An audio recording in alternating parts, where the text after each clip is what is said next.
This evening, our person of the week. He is a lawyer. When he first took the case, which brought him to the nation's attention, he told his client it was the easiest case he had ever seen. 2 years later, he's a wiser man. And thanks to his persistence, he has helped us all to focus on a critical issue of public policy. This week, we address the right of a woman to change her mind after she has been a surrogate mother. In October of 1986, when I got involved in the case, I felt, and I told this to Mary Beth, that it was the Supreme Court opinion that we would be waiting for in order to unravel this thing. Harold Cassidy is the lawyer for Mary Beth Whitehead, the natural mother of baby M. This week, after a long struggle, the New Jersey Supreme Court has agreed with him. It is illegal for a surrogate mother to have a baby for money. That is selling babies, or at the very least, selling a mother's right to her child. We must have in the law a basic sensitivity to the relationship between a young child and the child's mother, and that we have to be very careful when we separate them and how we separate them and why we separate them. But let's assume that the surrogacy agreement is declared void. The Supreme Court in New Jersey did not just concentrate on who would have custody of baby M. In fact, custody went to her natural father, William Stern, and his wife. But her natural mother, Mary Beth Whitehead, will not lose her status as a parent, and she will have visitation rights. And on the basic issue of public policy, the contract which Mary Beth signed was ruled invalid. Therein lies Harold Cassidy's victory for his client. This is a question of dignity of life, and this is a question that has to do with the rights of women. And I think Harold Cassidy on both counts can be applauded by women across the country and by the community at large. Cassidy is a self-effacing man. He would prefer to give the credit to his client.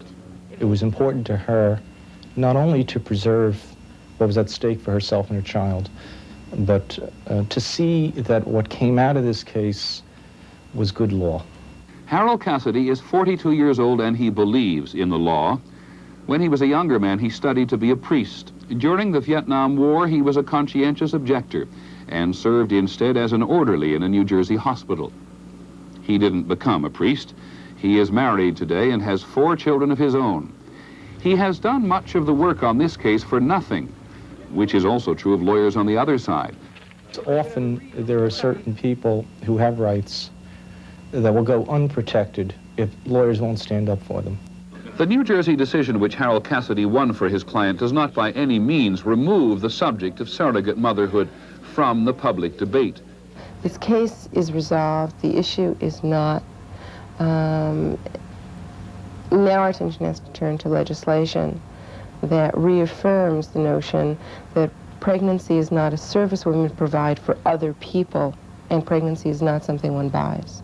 I'm very worried that banning surrogacy will lead to rationale that we have to protect women against their own decisions, because that's essentially what it would say, that women aren't capable of making the decision to be a surrogate. Those who believe surrogacy is a solution to female infertility may continue to think so. But the New Jersey court decision will be looked on with respect by other courts. And it is hard to imagine women, as a general rule, having children for others without being paid. What the New Jersey decision really makes clear is the powerful need for government to make some decisions. I think the implications for society in general, and even for the world at large, are immense. I think that the case has forced a great deal of soul searching for all of us, and it's only regrettable that the participants suffered so much and paid such a dear price so that the rest of us could dispute and ponder the niceties of the problems. And so we choose Harold Cassidy, who managed to convince the New Jersey Supreme Court. This court is particularly influential in the field of family law, and its judgment will have an impact everywhere in the country. Only 3 states, New Jersey, Louisiana, and as of today, Nebraska, have a public policy on surrogate motherhood. However the nation finally decides, this is a subject desperately in need of a policy. That's our report on World News Tonight. I'm Peter Jennings. Have a good weekend. On Monday, we'll be in Iowa for the caucuses. I hope you'll join us. Good night.